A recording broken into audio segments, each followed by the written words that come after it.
best friend, and it still is after all these years, and we ended up marrying sisters. Still couldn't get a date with our introductions. Like John Comanar and Mike Crouch. Absolutely. Maybe you got the role model from him. You will see a picture of them momentarily. I painted Mike Crouch's house one time, which had nothing to do with my grade, but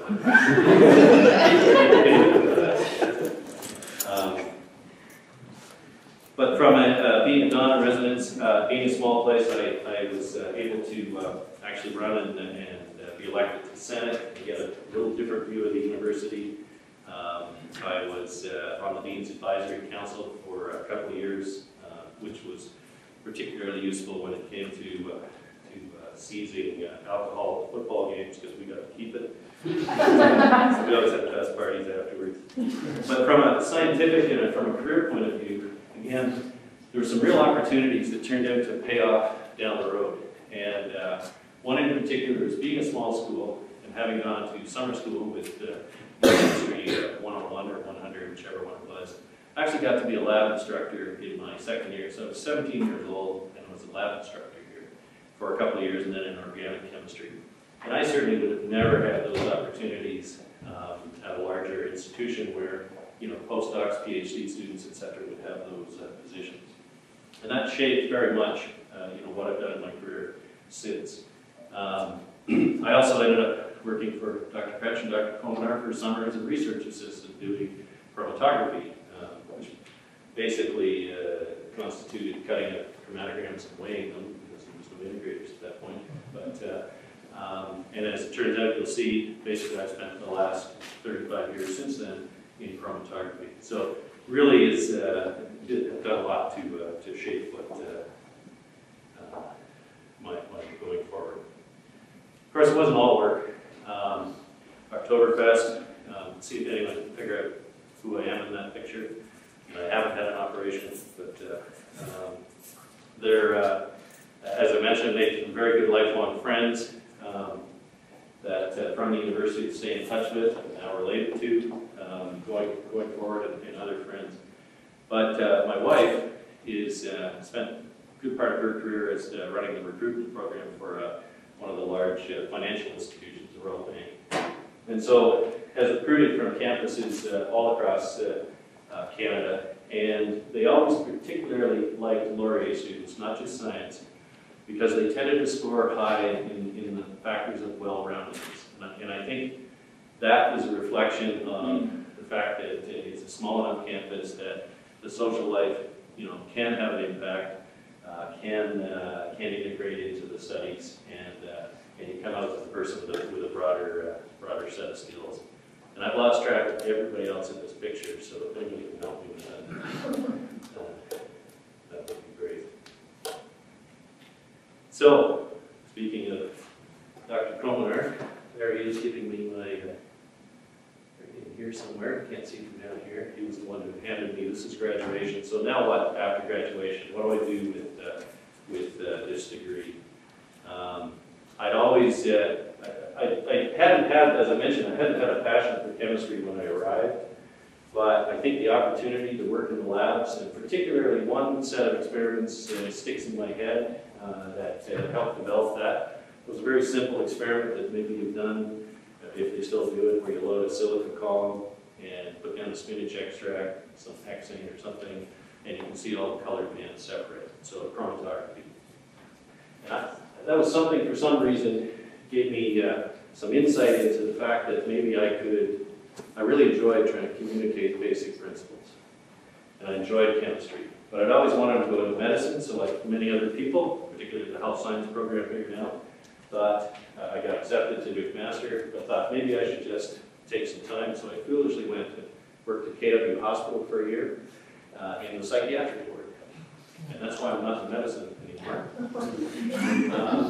But I decided instead to combine the two, chemistry and medicine, and went into pharmacology. So I went to graduate school at the University of Western Ontario, and basically just started to develop chromatographic methods, new methods, as part of my thesis for the analysis of drugs and small molecules and metabolites for those.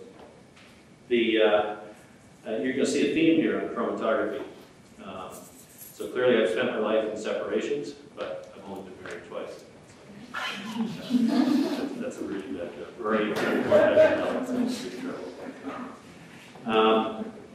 But basically from Western, I had an opportunity when I was there to participate in they got a big grant by new equipment for the Department of Pharmacology, and I got to participate as the student on that committee to identify the vendors for this new equipment. And that gave me real exposure to all of the Bio-Reds, the Beckmans, the Varians, all of those companies.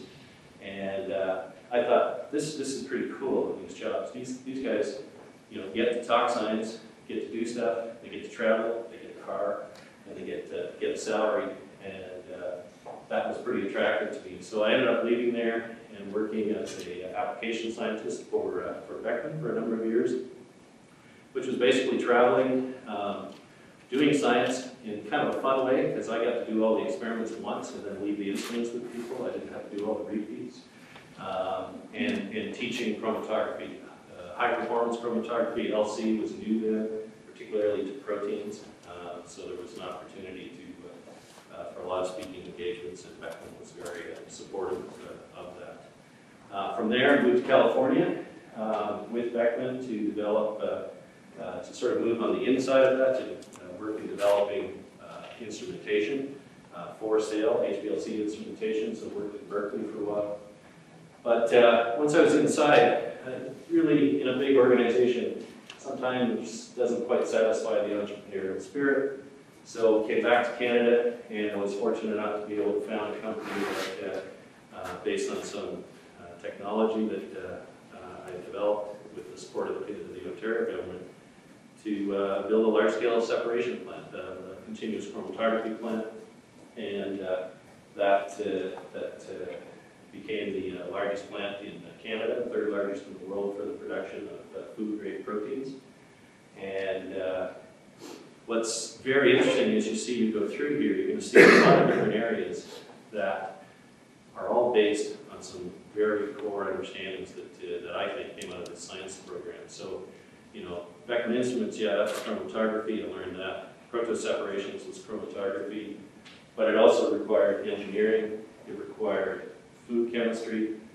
Actually ended up developing the first low-fat ice cream for Baskin-Robbins as part of that project, using a protein as a fat substitute. And one of the messages that hopefully you'll get here today is, your science degree can lead in a lot of different ways, and it certainly doesn't run you down chemistry or biology or biochemistry. Certainly doesn't run you down just academia. There's a lot of ways to apply that. So from there, the 10 years, sold that facility, and had an itching to get back and satisfy something that I really enjoyed in one of my earlier jobs, and that is working with all these scientists who are doing cutting-edge research. And so I went back to Beckman Coulter when capillary electrophoresis was new for proteins, and became the product manager for that, and again had an opportunity to grow.